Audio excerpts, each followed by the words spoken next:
Now, so, whether that applies to other countries, I'm not sure. I'm not going to, I mostly have this slide up here to say, I'm never really sure what capitalism is, so I'm not going to talk about varieties of capitalism. I'm going to talk about something which I think I understand much better and which I can apply in a much more straightforward way, which is varieties of institutions. I think that's what it's really about. It's not about varieties of... I made up some slides here about, how complicated it is to talk about capitalism. There's a very interesting academic literature, for example, about apartheid South Africa. Was apartheid South Africa, which used enormous amounts of coercion to mobilize the labor force or control the labor force, was that a capitalist society or not? So that's probably a bit arcane for this audience, even though it's quite interesting literature. But let me just say, well, I don't really know what capitalism is, but I do understand sort of what institutions are. I think probably we all understand what institutions are. So I think the most sensible way of thinking about this rubric, I call it, of the varieties of capitalism is to say countries have different economic institutions, financial institutions, labor market institutions, different system of property rights with different legal institutions, and there's many different sets of economic institutions that can generate the same living standards or income per capita. So I was also provoked to hold forth on the topic of whether or not we should be fixating on income per capita. But I think there's another session, Jean-Philippe Plateau and François Bourguignon, people are talking about how we should measure development. So they're all much more competent to talk about that than I am. So I'm going to leave that aside, and I'm going to focus on, and I think this is pretty much what the literature is about. It's about, particular socioeconomic outcomes. A lot of literature is also about unemployment, I guess, and poverty. Social mobility, but let me just say income per capita. So there's different sets of economic institutions that all generate the same standard of income, but they have other important consequences, in particular with respect to distribution of income. So that seems to be where a lot of the action is. So Scandinavian countries have a set of economic institutions which generates high income levels, but it also generates a much more egalitarian income distribution than the economic institutions of the United Kingdom or the United States. So let me talk about this issue of the variety of institutions and, how should one think about that and drawing, policy conclusions from that sort of fact. So, variety of what? I already sort of alluded to that. I think a lot of the literature is actually focused on labor market institutions.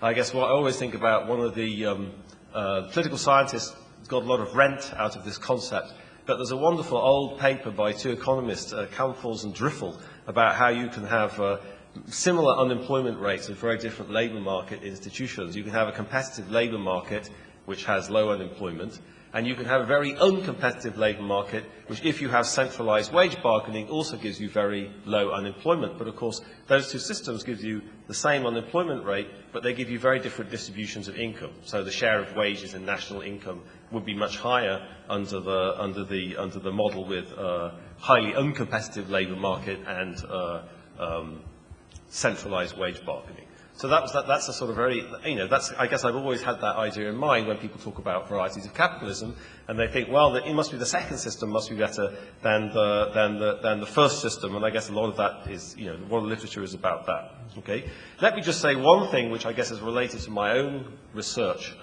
which is that, the debate about the varieties of institutions, I'm now calling it, in a vain attempt to relabel the literature, is about very specific institutions. So it's about here, in this example, it's about very specific characteristics of the labor market, very specific institutions of the labor market. A lot of the empirical work, a lot of the kind of academic research on the consequences of institutions for economic performance is not about things like that at all. It's about kind of what you could call institutional outcomes, such as sort of security of property rights, or, how level the playing field is, in the sense of, are there opportunities in society for talent to be allocated efficiently? So that's a sort of outcome, and I guess the way I've always thought about this variety, the sense in which I've always thought that this notion of varieties of capitalism institutions, makes a lot of sense, is that there's lots of ways you can have secure property rights. So secure property rights may be important for investment and incentives and economic performance, But there's probably lots of specific institutions, specific political and even economic institutions, which can guarantee security of property rights. So you could be in Sierra Leone, for example. In Sierra Leone, nobody owns land in rural Sierra Leone, so people don't have title to land, they don't have property rights to land. You may have some user rights, or your family or lineage may have some traditional rights over some piece of land, but you can't sell it to me. You don't have a title.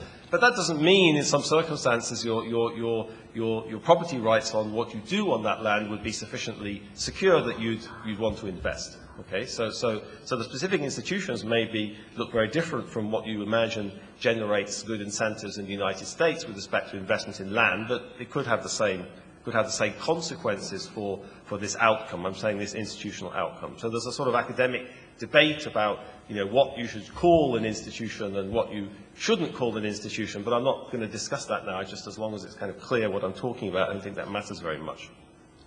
So let me just say a little bit, about this, about institutional variation. So now we're talking about institutional variation, and I think it's sort of important to draw the right conclusion about the consequences of institutional variety, to think about why institutions vary. Okay, so the institutions don't vary because some people came up with a sort of cleverer way of solving a particular problem, or some people came up with a smarter. There's in economics, there's this notion in economics that the progress happens in the world because some clever economist came up with a better idea, and so then everyone adopts a better idea and there's progress. I remember when I was an undergraduate, actually I'm going to disagree a lot with what the first gentleman said in a minute, but it was very difficult for me to follow his talk because of the first slide where he quoted Paul Krugman saying, "Companies compete, not countries." And I just thought, it's true that if you only read economics books in your life, you could convince yourself that that was true. But it's just so misleading, it seems to me, as a statement about the world, that companies compete, not countries. So, it's still completely putting me off my stride, that notion.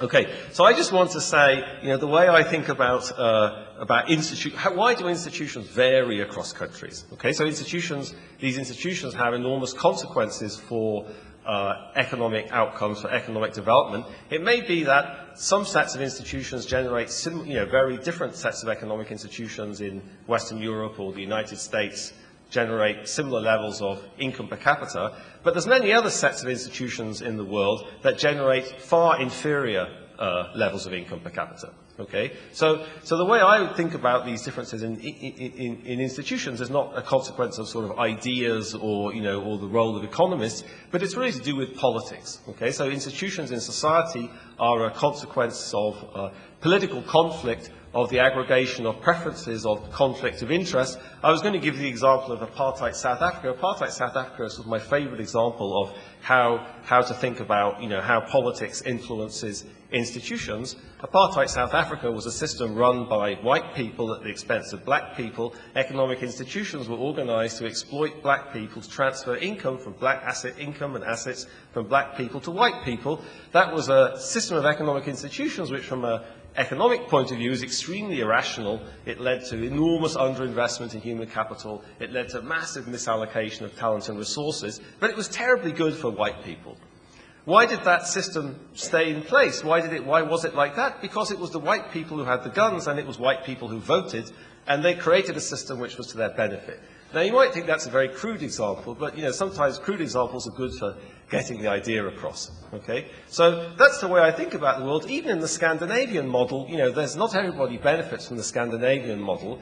For example, one of the reasons why income inequality is so low in Scandinavia is wages of skilled people are very compressed. Okay, my friend Kalle Møn, who's teaches at the University of Oslo, always says, in Norway, if you compare the wages of a graduate student to the wages of a professor earns twice as much as a graduate student. In the United States, professors earn 10 times as much as a graduate student.